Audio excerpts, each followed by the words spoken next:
right, good afternoon, ladies. It is chapters 22 and 23 of To Kill a Mockingbird today. To Kill a Mockingbird, chapters 22 and 23. We're going to do what we did last time, I think worked rather well, where I read the chapters, I mention a few things, we'll have a short quiz afterwards, and then you'll be able to do the discussion questions with the appropriate answers in them to hand in this case on Friday. In other housekeeping business, say hello to Harry. Hello, Harry. In other housekeeping business, I sent an email out to you guys and to your parents about trying to meet up so I can give you copies of our next book, which is The Taming of the Shrew by the artist known as William Shakespeare.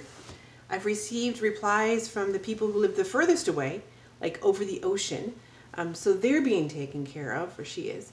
But the people who live closer by need to please get in touch with me so we can meet up so I can give you your copies of the book. Okay? Mm-hmm. Are we ready? Are we open to chapter 22? I'm going to put Cozy back here. All right. To Kill a Mockingbird, chapter 22. Starts on page... What is the page? Ashna, what page is it? I can't hear you. What about you, me? What page are we on? Oh, I hear you. Page 242. Chapter 22. Okay. The trial has not gone well for our side. It was Jem's turn to cry. His face was streaked with angry tears as we made our way through the cheerful crowd. "It ain't right," he muttered, all the way to the corner of the square where we found Atticus waiting. Atticus was standing under the streetlight, looking as though nothing had happened. His vest was buttoned, his collar and tie were neatly in place, his watch chain glistened, and he was his impassive self again. "It ain't right, Atticus," said Jem. "No, son, it's not right." We walked home. Aunt Alexandra was waiting up. She was in her dressing gown, and I could have sworn she had on her corset underneath it. "I'm sorry, brother," she murmured. Having never heard her call Atticus brother before, I stole a glance at Jem, but he was not listening. He would look up at Atticus, then down at the floor, and I wondered if he thought Atticus somehow responsible for Tom Robinson's conviction. "Is he all right?" Auntie asked, indicating Jem. "He'll be so presently," said Atticus. "It was a little too strong for him." Our father sighed. "I'm going to bed," he said. "If I don't wake up in the morning, don't call me." "I don't think it wise in the first place to let them..." "This is their home, sister," said Atticus. "We've made it this way for them. They might as well learn to cope with it." This is an important quote. This is an important moment for Atticus and his sister, Aunt Alexandra. "But they don't have to go to the courthouse and wallow in it." "It's just as much Macomb County as missionary teas." "Atticus!" Aunt Alexandra's eyes were anxious. "You are the last person I thought would turn bitter over this." "I'm not bitter, just tired. I'm going to bed." "Atticus," said Jim bleakly. He turned in the doorway. "What, son?" "How could they do it? How could they?" "I don't know, but they did it. They've done it before, and they did it tonight, and they'll do it again, and when they do it, it seems that only children weep. Good night." But things are always better in the morning. Atticus rose at his usual ungodly hour and was in the living room behind the Mobile register when we stumbled in. Jem's morning face posed the question his sleepy lips struggled to ask. "It's not time to worry yet," said Atticus reassured him as we went to the dining room. "We're not through yet. There'll be an appeal, you can count on that. Gracious alive, Cal, what's all this?" He was staring at his breakfast plate. "Calpurnia said, 'Tom Robinson's daddy sent you Longish chicken this morning. I fixed it.'" "You tell him I'm proud to get it. Bet they don't have chicken for breakfast at the White House. What are these?" "Rolls," said Calpurnia. "Estelle down at the hotel sent them." Atticus looked up at her, puzzled, and she said, "You better step out here and see what's in the kitchen, Mr. Finch." We followed him. The kitchen table was loaded with enough food to bury the family. Hunks of salt pork, tomatoes, beans, even scuppernogs. Atticus grinned when he found a jar of pickled pig's knuckles. Reckon Annie let me eat these in the dining room? Calpurnia said, This is all around the back steps when I got here this morning. They appreciate what you did, Mr. Finch. They aren't overstepping themselves, are they? Who's all this food from, right? And why did they give it? It's from the African American community, and it's all they have. And they want to say thank you, even though he didn't win. He made a movement. He made a motion. He made a push. He shoved up against the way the whole town has been for forever. And they appreciate it. Atticus's eyes filled with tears. He did not speak for a moment. Tell them I'm very grateful, he said. Tell them they must never do this again. Times are too hard. Remember, this is the Great Depression, right? And it's hard enough for white people with salaried jobs to be able to get things that are nice. So for people who are quote unquote lower in the system to be able to sacrifice these things is a real, actual sacrifice. We heard Dill's step in the hall, so Calpurnia left Atticus's uneaten breakfast on the table. Between rabbit bites, Dill told us of Miss Rachel's reaction to last night, which was, if a man like Atticus Finch wants to butt his head against a stone wall, it's his head. I'd got her told, growled Dill, gnawing a chicken leg, but she didn't look much like telling this morning. Said she was up half the night wondering where I was. Said she'd have had the sheriff after me, but he was at the hearing. Dill, you've got to stop going off without telling her, said Jem. It just aggravates her. Dill sighed patiently. I told her till I was blue in the face where I was going. She's just seeing too many snakes in the closet. But that woman drinks a pint for breakfast every morning and knows she drinks 2 glasses full. I've seen her. Don't talk like that, Dill, said Aunt Alexandra. It's not becoming to a child. It's cynical. I ain't cynical, Miss Alexandra. Telling the truth's not cynical, is it? The way you tell it is. Jem's eyes flashed at her, but he said to Dill, Let's go. You can take that runner with you. When we went to the front porch, Miss Stephanie Crawford was busy telling it to Miss Maudie Atkinson and Mr. Avery. They looked around at us and went on talking. Jem made a feral noise in his throat. I wished for a weapon. I hate grown folks looking at you, said Dill. Makes you feel like you'd done something. Miss Maudie yelled for Jem Finch to come there. Jem groaned and heaved himself up from the swing. We'll go with you, Dill said. Miss Stephanie's nose quivered with curiosity. She wanted to know who all gave us permission to go to court. She didn't see us, but it was all over town this morning that we were in the colored balcony. Did Atticus put us up there as a sort of... Wasn't it right close up there with all those... Did Scout understand all the... Didn't it make us mad to see our daddy beat? Hush, Stephanie. Miss Maudie's diction was deadly. I've not got all the morning to pass on the porch. Jem Finch, I called to find out if you and your colleagues can eat some cake. Got up at 5 to make it, so you better say yes. Excuse us, Stephanie. Good morning, Mr. Avery. There was a big cake and 2 little ones on Miss Maudie's kitchen table. There should have been 3 little ones. It was not like Miss Maudie to forget Dill, and we must have shown it. But we understood when she cut from the big cake and gave the slice to Jem. That's significant. She would bake 3 small one for the kids, but it's like Jem's got invited to the big table, to the adult table. She bakes a big one for herself and for company, like for the tea ladies, and the little ones is kind of an aside for the kids. But Jem has come to the big table because of his understanding of what's been going on. It's an indication that he's coming into manhood. Big slice of cake and manhood. But that's the way Miss Maudie does things, and that's the way that ladies do it in the South in this time. As we ate, we sensed that this was Miss Maudie's way of saying that as far as she was concerned, nothing had changed. She sat quietly in a kitchen chair watching us. Suddenly she spoke. Don't fret, Jem. Things are never as bad as they seem. Indoors, when Miss Maudie wanted to say something lengthy, she spread her fingers on her knees and settled her bridge work. This she did, and we waited. I simply want to tell you that there are some men in this world who are born to do our unpleasant jobs for us. Your father's one of them. Oh, said Jem. Well, Don't you well me, sir, Miss Maudie replied, recognizing Jem's fatalistic noises. You are not old enough to appreciate what I said. Jem was staring at his half-eaten cake. It's like being a caterpillar in a cocoon, that's what it is, he said. Like something asleep wrapped up in a warm place. I always thought Maycomb folks were the best folks in the world. At least that's what they seemed like. We're the safest folks in the world, said Miss Maudie. We're so rarely called on to be Christians, but when we are, we've got men like Atticus to go for us. Jim grinned ruefully.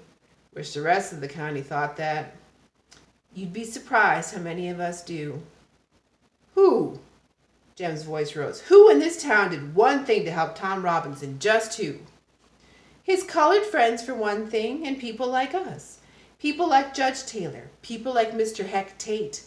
Stop eating and start thinking, Jem. Did it ever strike you that Judge Taylor naming Atticus to defend that boy was no accident? That Judge Taylor might have had his reasons for naming him? This was the thought. Court-appointed defenses were usually given to Maxwell Green, Maycomb's latest addition to the bar, who needed the experience. Maxwell Green should have had Tom Robinson's case. You think about that, Miss Maudie was saying. It was no accident. I was sitting there on the porch last night waiting. I waited and waited to see you all come down the sidewalk. And as I waited, I thought, Atticus Finch won't win. He can't win. But he's the only man in these parts who can keep a jury out so long in a case like that. And I thought to myself, well, we're making a step.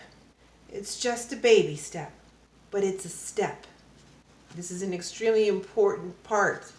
Remember, Miss Maudie is basically our female Atticus. She sees things the way that they are, and she's able to speak them clearly and without any kind of personal rancor. This is a very important paragraph. Pay attention. It's all right to talk like that. Can't any Christian judges and lawyers make up for heathen juries, Jem muttered, as soon as I get grown.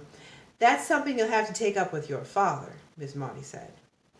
We went down Miss Maudie's cool new steps into the sunshine and found Mr. Avery and Miss Stephanie Crawford still at it. They had moved down the sidewalk and were standing in front of Miss Stephanie's house. Miss Rachel was walking toward them. I think I'll be a clown when I get grown, said Dill. Jem and I stopped in our tracks. Yes, sir, a clown, he said. There ain't one thing in this world I can do about folks except to laugh. So I'm going to join the circus and laugh my head off. You got it backwards, Dill, said Jem. Clowns are sad. It's folks that laugh at them. Well, I'm going to be a new kind of clown. I'm going to stand in the middle of the ring and laugh at the folks. Just look at yonder, he pointed. Every one of them ought to be riding broomsticks. Aunt Rachel already does. Miss Stephanie and Miss Rachel were waving wildly at us in a way that did not give the lie to Dill's observation. Oh gosh, breathed Jem. I reckon it'd be ugly not to see him. Something was wrong. Mr. Avery was red in the face from a sneezing spell and nearly blew us off the sidewalk when we came up. Miss Stephanie was trembling with excitement and Miss Rachel caught Dill's shoulder. You get out in the backyard and stay there, she said. There's danger a-coming. What's the matter? I asked. Ain't you heard yet? It's all over town. At that moment, Aunt Alexandra came to the door and called us, but she was too late. It was Miss Stephanie's pleasure to tell us. This morning, Mr. Bob Ewell stopped Atticus on the post office corner, spat in his face, and told him he'd get him if it took the rest of his life. Thus ends chapter 22. Things you want to pay attention to that chapter are the way that Aunt Alexandra and Atticus interact, right? How the African American community reacts to Atticus, about the scene with Miss Maudie and the cake and Jem and what it means, how Judge Taylor tried to help Tom in his own way, and the baby step that was made in the case, right? Also, why Dill wants to be a clown and how he wants to reverse that whole thing, and what happened to Atticus, okay? Now we're going to move on to chapter 23 on page 248. I wish Bob Ewell wouldn't chew tobacco, was all Atticus said about it. According to Miss Stephanie Crawford, however, Atticus was leaving the post office when Mr. Yule approached him, cursed him, spat on him, and threatened to kill him. Miss Stephanie, who by the time she had told it twice was there and had seen it all, passing by from the Jitney jungle she was. She loves the Jitney jungle, doesn't she? Miss Stephanie said Atticus didn't bat an eye, just took out his handkerchief and wiped his face and stood there and let Mr. Yule call him names wild horses could not bring her to repeat. Mr. Yule was a veteran of an obscure war. That plus Atticus's peaceful reaction probably prompted him to inquire, "Too proud to fight, you nigger-loving bastard?" Miss Stephanie said Atticus said, "No, too old," put his hands in his pockets, and strolled on. Miss Stephanie said you had to hand it to Atticus Finch.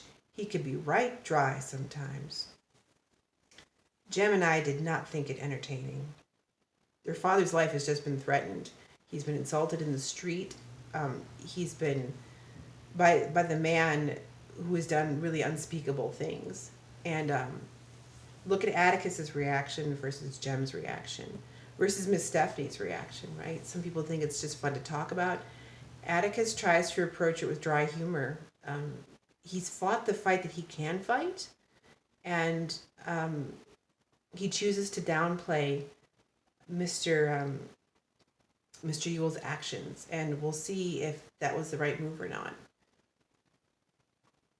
After all, though, I said, he was the deadest shot in the county one time. He could. You know he won't carry a gun, Scout. He ain't even got one, said Jem. You know he didn't even have one down at the jail that night. He told me having a gun round's an invitation to somebody to shoot you. This is different, I said. We can ask him to borrow one. We did, and he said, nonsense. Dill was of the opinion that an appeal to Atticus's better nature might work. After all, we would starve if Mr. Yule killed him. Besides, be raised exclusively by Aunt Alexandra, and we all knew the first thing she'd do before Atticus was under the ground good would be to fire Calpurnia. Jem said it might work if I cried and flung a fit, being a young and a girl. That didn't work either. But when he noticed us dragging around the neighborhood, not eating, taking little interest in our normal pursuits, Atticus discovered how deeply frightened we were. Poor Atticus, he's a great father, but sometimes he doesn't have a very good barometer. Just how big and terrifying this is for these kids, right? He tempted Jem with a new football magazine one night. When he saw Jem flip the pages and toss it aside, he said, "What's bothering you, son?" Jem came to the point. "Mr. Yule, what has happened?" "Nothing's happened. We're scared for you, and we think you ought to do something about him." Atticus smiled wryly. "Do what? Put him under a peace bond?" "When a man says he's going to get you, looks like he means it." "He meant it when he said it," said Atticus. "Jem, see if you can stand in Bob Yule's shoes a minute. I destroyed his last shred of credibility at that trial, if he had any to begin with. That man had to have some kind of comeback. His kind always does. So if spitting in my face and threatening me saved Mayella Yule one extra beating, that's something I'll gladly take. He had to take it out on somebody, and I'd rather it be me than that house full of children out there. You understand?" Jem nodded. Aunt Alexandra entered the room as Atticus was saying, "We don't have anything to fear from Bob Yule. He got it all out of his system that morning." "I wouldn't be so sure of that, Atticus," she said. "He's kind of do anything to pay off a grudge. You know how those people are." "What on earth could Yule do to me, sister?" "Something furtive," Aunt Alexandra said. "You may count on that." "Nobody has much of a chance to be furtive, Maycomb," Atticus answered. You need to look up the word furtive, F-U-R-T-I-V-E. You should know that word. After that, we were not afraid. Summer was melting away, and we made the most of it. Atticus assured us that nothing would happen to Tom Robinson until the higher court reviewed his case, and that Tom had a good chance of going free, or at least of having a new trial. He was at Enfield Prison Farm, 70 miles away, in Chester County. I asked Atticus if Tom's wife and children were allowed to visit him, but Atticus said no. "If he loses his appeal," I asked one evening, "what'll happen to him?" "He'll go to the chair," said Atticus. unless the governor commutes his sentence. Not time to worry yet, Scout. We've got a good chance. Jem was sprawled on the sofa reading Popular Mechanics. He looked up. It ain't right. He didn't kill anybody, even if he was guilty. He didn't take anybody's life. You know rape's a capital offense in Alabama, said Atticus. Yes, sir, but the jury didn't have to give him death. If they wanted, they could have given him 20 years. Given, said Atticus. Tom Robinson's a colored man, Jem. No jury in this part of the world's going to say, we think you're guilty, but not very, on a charge like that. It was either a straight acquittal or nothing. Jem was shaking his head. I know it's not right, but I can't figure out what's wrong. Maybe rape shouldn't be a capital offense. Atticus dropped his paper beside his chair. He said he didn't have any quarrel with the rape statute, none whatever, but he did have deep misgivings when the state asked for and the jury gave a death penalty on purely circumstantial evidence. You need to know what circumstantial evidence is, right? It's hearsay, it's talk, it's conjecture, it's logic, but it's not cold, hard proof. He glanced at me and saw I was listening and made it easier. I mean, before a man is sentenced to death for murder, say there should be 1 or 2 eyewitnesses. Someone should be able to say, yes, I was there and saw him pull the trigger. But lots of folks have been hanged on circumstantial evidence, said Jem. I know, lots of them probably deserved it too. But in the absence of eyewitnesses, there's always a doubt. Sometimes only the shadow of a doubt. The law says reasonable doubt, but I think a defendant's entitled to the shadow of a doubt. There's always the possibility, no matter how improbable, that he's innocent. Then it all goes back to the jury then. We ought to do away with juries. Jem was adamant. Atticus tried hard not to smile, but couldn't help it. You're rather hard on the son. I think maybe there might be a better way. Change the law. Change it so that only judges have the power of fixing the penalty in capital cases. Then go up to Montgomery and change the law.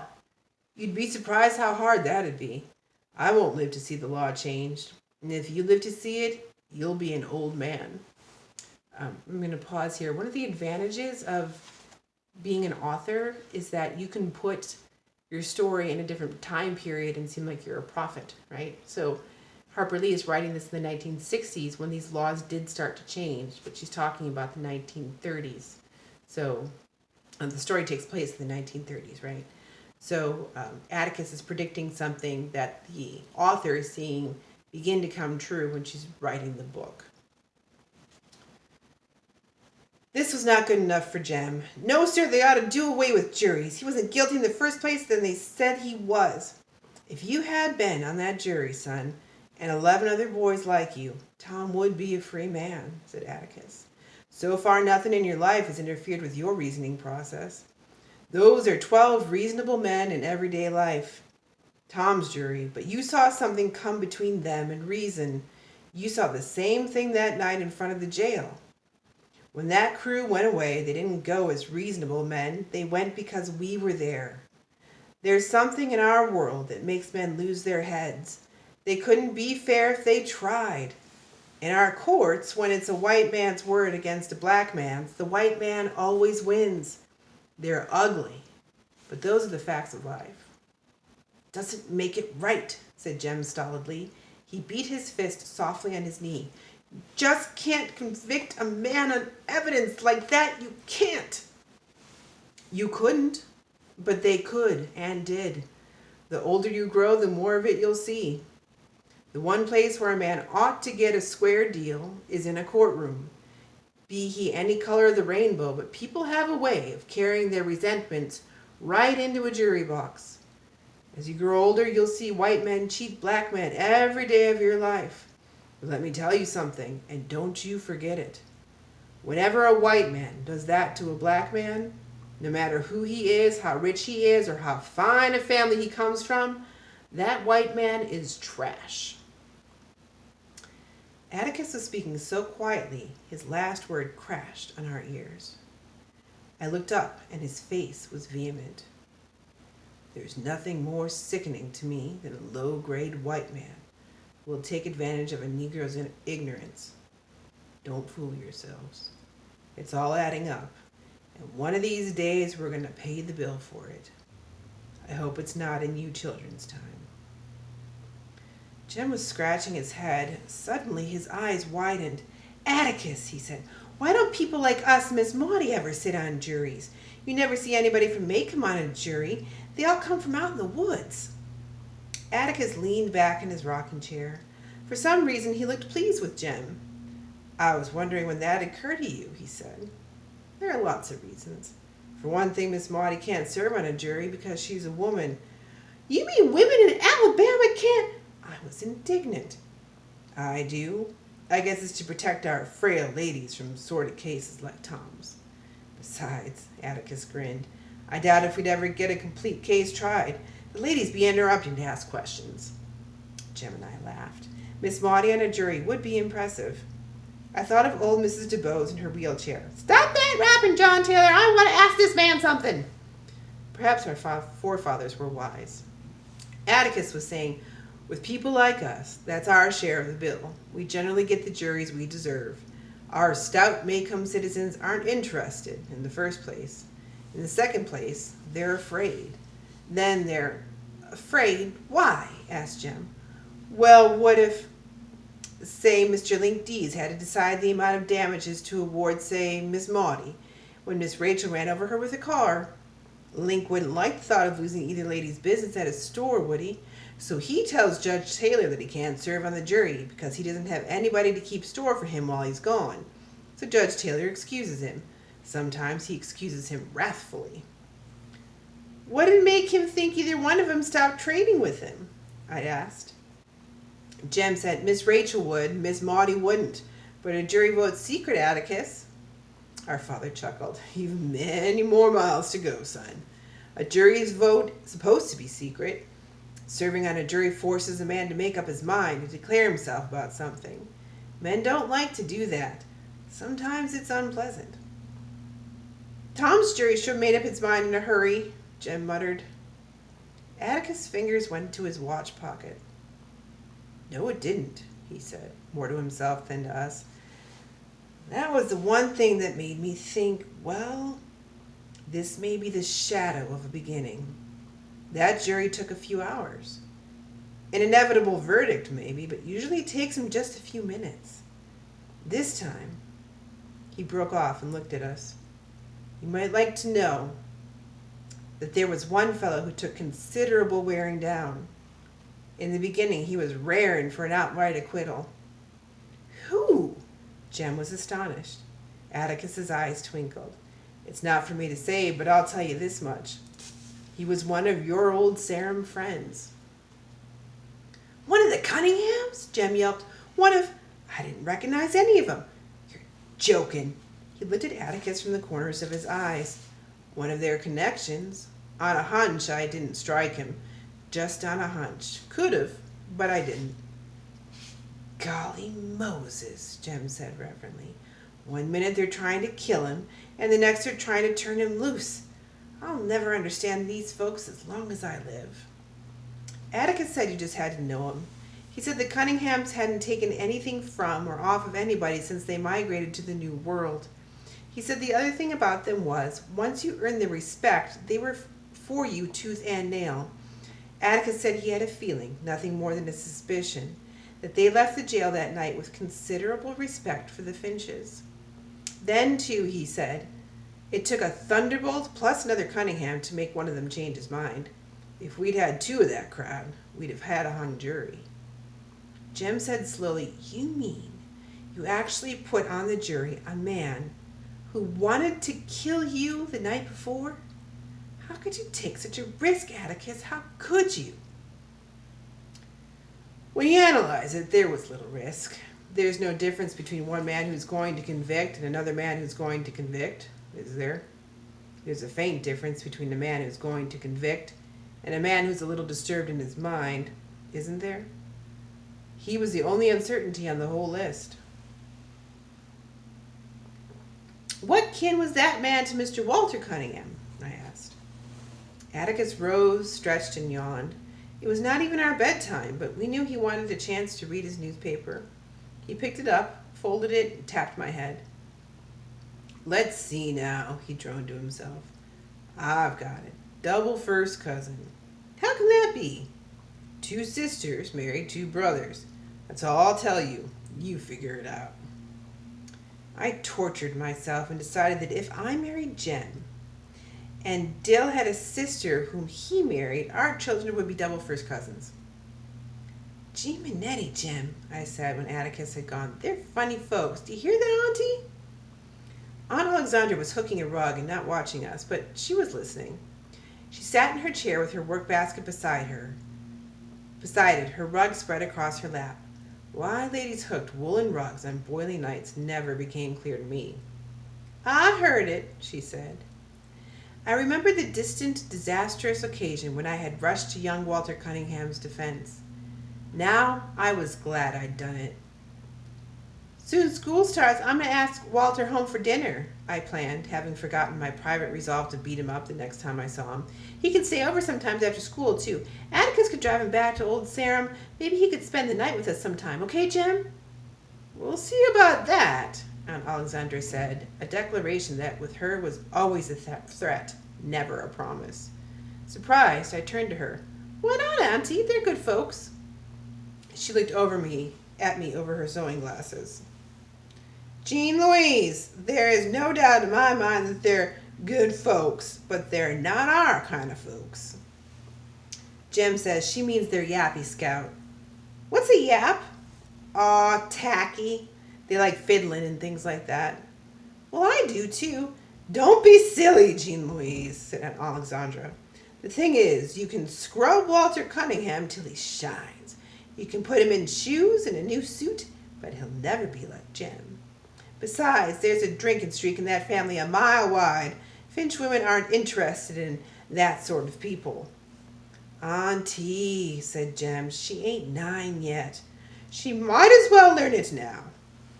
Aunt Alexandra had spoken. I was reminded vividly of the last time she had put her foot down. I never knew why. It was when I was absorbed with plans to visit Calpurnia's house. I was curious, interested. I wanted to be her company, to see how she lived, who her friends were. I might as well have wanted to see the other side of the moon. This time the tactics were different, but Aunt Alexandra's aim was the same.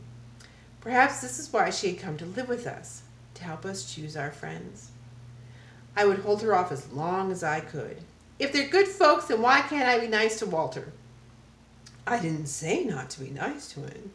You should be friendly and polite to him. You should be gracious to everybody, dear. But you don't have to invite him home. What if he was kin to us, Auntie? The fact is he is not kin to us, but if he were, my answer would be the same.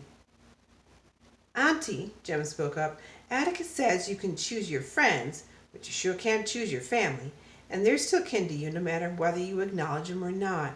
And it makes you look right silly when you don't. That's your father all over again, said Aunt